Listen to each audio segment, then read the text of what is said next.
The videos produced by the UAE Tourism Authority tell of a simple desert people who have turned their oil-rich country into a bustling center of commerce, all ruled by a benevolent royal family. But this video, smuggled out of the UAE, tells a much different story about the royal family and its failure to take action against one of its own, caught on tape in what can only be described as sadistic torture. Just the first few seconds of the 45-minute tape are damning enough, and it gets worse. With the help of a man in a police uniform, the victim has his legs tied and then is forced to the ground, held down by the officer, as sand is shoved into the victim's mouth by what the UAE government now acknowledges to ABC News is one of the country's 22 royal sheikhs. Sheikh Isa, the brother of the crown prince, punishing a grain dealer he thought had cheated him. "You donkey, you dog," the sheikh screams. That's the sheikh. Right there. No doubt about it. No doubt. Houston businessman Bassam Nabrousi smuggled the graphic scenes out of the country. Really, to make my case that this man is capable of doing what I say he can do.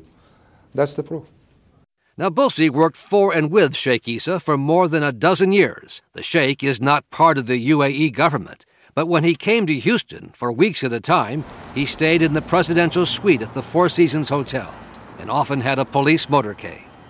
Nabrousi says he and Sheikh Isa were business associates until a falling out that has led to a lawsuit and now the public release of the torture tapes. It's like you flipped a switch and the man took a wrong turn in his life and started getting violent. Nabrousi says the torture took place at Sheikh Isa's royal ranch on the outskirts of Abu Dhabi. And he says the sheikh ordered Nabrousi's brother to record the sessions so the sheikh could watch them later. At one point, the sheikh instructs the cameraman, get closer, let his suffering show." After using a cattle prod on his victim, there's this gruesome scene. The sheikh points to a board with a nail protruding and then begins to beat him again and again. "Where's the salt?" asks the sheikh. Salt poured into the wounds, in the middle of the desert at night, tortured by a member of the royal family, held down by men in uniform, over a missing load of grain worth about $5,000. There are worse scenes so horrific we can't show them on television. It's absolutely revolting, and I must say I find it a great shame. Sarah Lee Whitson of Human Rights Watch says she has never seen such a graphic tape with the torturer flaunting his axe. Oh my God. And most troubling, she says, the role of uniformed officers in carrying out the torture session. They're acting under the color of law, and they represent the government. If the government does not investigate and prosecute these officers and those commanding these officers to go along with what we've just seen, then it is the state that is torturing them. But in a statement to ABC News, the UAE Minister of Interior, Sheikh Isa's brother, says a government review concluded that all rules, policies, and procedures were followed correctly by the police department. If this is their complete reply, then sadly it's a scam and it's a sham, and it should be called that. Sheikh Isa's one-time business associate, Nabrousi, now back in Houston, says he too was tortured by the police after his falling out with Isa and his refusal to turn over the torture tapes he had been keeping for the sheikh.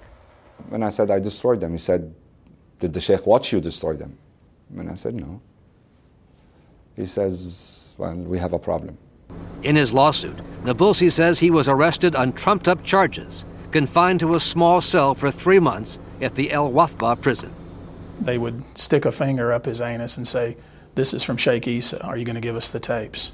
They would keep him from sleeping, deny him his medications, tell him that they were going to rape his wife, kill his child, made him pose naked while they took pictures.